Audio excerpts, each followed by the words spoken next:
skin. நீங்க யோசிச்சு பாருங்க, யோபுடைய வாழ்வில Imagine Job's life. தன்னோட ஸ்கின் எல்லாம் அழுகி போயிருச்சுங்க. His flesh, his skin was all spoiled. தன்னோட சரீரம் முழுவதும் நாற்றம் எடுத்த ஒரு சரீரமாக தான் இருந்திருப்பாரு. His body was smelling like anything. பாருங்க, ஆனா அந்த 42வது அதிகாரம் வரும்போது ஆண்டவர் அதை மென்ஷன் பண்றாரு பாருங்க.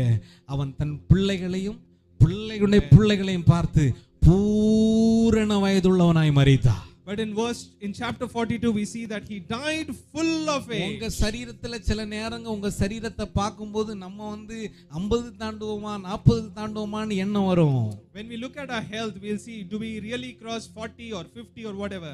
நான் இன்னைக்கு ஒரு வார்த்தையை இயேசுவின் நாமத்தினாலே அறிக்கையிடுகிறேன். But I'm claiming this verse in the name of Jesus. பிள்ளைகளையும் your children, பிள்ளைகளுடைய பிள்ளைகளையும் your children's children, நீங்கள் பார்ப்பீர்கள். you will see. பிள்ளைகளையும் your children, பிள்ளைகளுடைய பிள்ளைகளையும் your children's children, நீங்கள் பார்ப்பீர்கள். you will see. எந்த பலவீனத்திலிருந்தும் உங்களை திரும்ப கட்டுகிற ஒரு தேவனை நாம் ஆராதனை செய்து We are கொண்டிருக்கிறோம். worshiping a God who is going to restore your health back.